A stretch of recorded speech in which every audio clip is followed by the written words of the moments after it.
Quand on pense aux séries Nickelodeon de notre enfance, souvent les mêmes titres reviennent. iCarly, Victorious, Big Time Rush, Ned ou encore Drake et Josh. Et pourtant, ce n'est pas forcément une question d'âge, vu que la diffusion originale de Drake et Josh est entre 2004 et 2007, alors que par exemple Victorious, c'est entre 2010 et 2013. Pourtant, peu de personnes ne connaissent Zoé, qui a été diffusée entre 2005 et 2008. Après, je comprends, la série était moins rediffusée car moins populaire, le côté comédie était moins mis en avant, ne serait-ce que par l'absence des rires enregistrés, mais bon voilà, ça m'étonne quand même pas mal parce que moi j'ai pas mal apprécié cette série-là. La série suit Zoe Brooks qui arrive dans un pensionnat réservé aux garçons jusqu'ici. Elle fait partie des premières filles, elle y rencontre de futurs amis et surtout Chase, sa relation crush secrète pour toute la série. Quand on arrive dans la dernière saison, la 4ème, Sean Flynn décide d'arrêter la série car il veut se concentrer sur ses études. Donc le rôle du crush est remplacé par Austin Butler.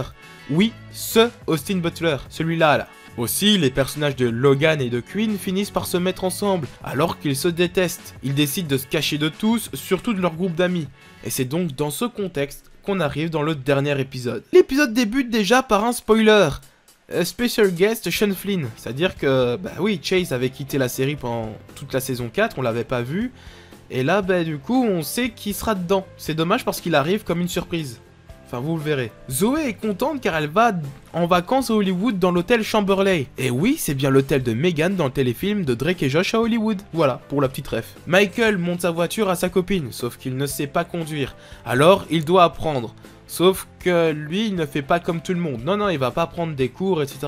Non, il apprend comme Monsieur Miyagi le ferait pour l'apprendre aux futurs Karate Kids. Il passe tout l'épisode à convaincre les autres que son Monsieur Miyagi existe, mais personne ne le croit. Et à la fin de l'épisode, on a la confirmation qu'il n'existait pas. La dernière storyline de la série pour Michael est vraiment trop bizarre. Quinn est sur iCarly, la petite ref, quand Logan vient lui parler.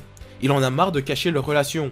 Quinn et Logan décident d'aller au bal avec un date chacun. Mais pour ne pas créer de conflit, ils choisissent le date de l'autre. Eh oui, imaginez, on emmène une personne qui est beaucoup plus belle que moi, et puis quoi encore. Logan doit emmener Stacy, la fille qui a des problèmes d'élocution. Et Quinn doit emmener Dustin, le petit frère de Zoé. Mais finalement, Logan en a marre de danser avec une meuf qu'il n'aime pas, alors il crie qu'il aime Quinn. Ce à quoi Quinn répond qu'elle l'aime en retour. Et ils s'embrassent. Sauf que ce qui me dérange dans cette scène, c'est qu'il n'y a que des figurants. Pas de Lola, qui est sur la route abandonnée par le taxi, enfin je reviendrai sur cette histoire, pas de Zoé, pas de Michael, alors qu'ils passent la saison à se cacher parce qu'ils ont peur de la réaction de leurs amis, et quand ils révèlent enfin à tout le monde qu'ils sont en couple, bah leurs amis ne sont pas là et on ne verra donc jamais leur réaction. En voyant ça, Stacy est troublée et décide de fuir, sauf qu'elle se fait écraser par Michael qui était en train de conduire. Le choc de l'accident enlève ses problèmes d'élocution. Stacy parle donc maintenant correctement. Et d'ailleurs, tous les personnages sont là pour réagir à Stacy, mais ils sont toujours pas là pour réagir à Logan et Quinn. Lola, quant à elle, n'a pas de réelle histoire. Elle se contente de porter des t-shirts qui font plaisir à Dan Schneider. Elle a quand même une petite histoire. Elle va au bal de promo avec ce gars-là, il s'appelle Vince, le mec qui a tabassé les gars à plusieurs reprises dans la série. Vraiment une trop bonne pote. Mais ce qu'il y a d'encore plus choquant, c'est le fait que Victoria Justice avait 15 ans, alors que cet acteur en avait 22.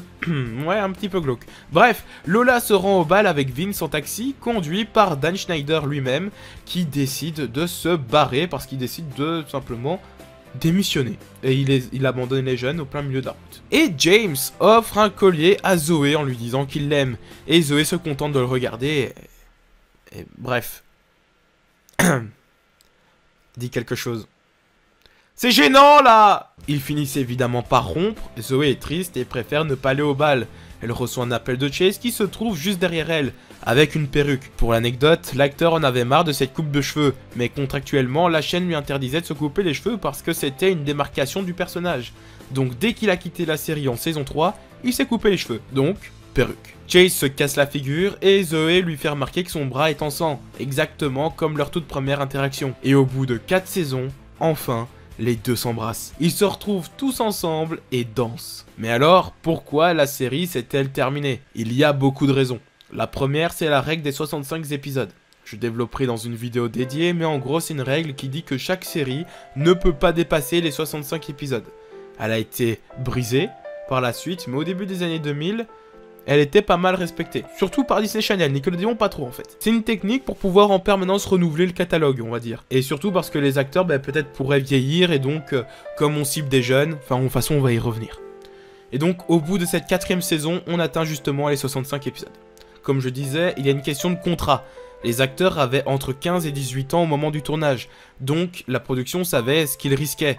Ils risquaient d'avoir de plus en plus de départs pour se concentrer sur les études, comme ce fut le cas avec Sean Flynn. Surtout, Jamie Lynn Spears comptait se concentrer sur une carrière au cinéma, donc c'est l'actrice principale. Et puis il y a le fait que le lieu de tournage était excessivement cher, et que la série était loin d'être la plus populaire, donc elle n'était pas hyper rentable. Sans oublier la direction de Nickelodeon. Comme je l'ai dit, les acteurs vieillissaient, et à cette période, la chaîne qui était encore dans une lignée éditoriale de plaire aux enfants, dans les années 90, 90 et début 2000, c'était vraiment les enfants, voire à la limite pré-ado, tu vois la cible. Et c'est peu après que c'est devenu plus les ados, avant de revenir aux enfants après l'âge d'or de Nickelodeon. C'est pour ça notamment que j'ai eu du mal après l'âge d'or. On revenait à des gens plus jeunes et ben non, ça m'allait pas, j'avais l'impression de régresser. Il y a cette rumeur qui court qui dit que c'est à cause de la grossesse de Jamie Lynn Spears. Non, ce n'est pas à cause de ça. Jamie Lynn Spears n'a pas annoncé sa grossesse avant la fin du tournage. Par contre, au moment de la diffusion, ça a fait du bruit.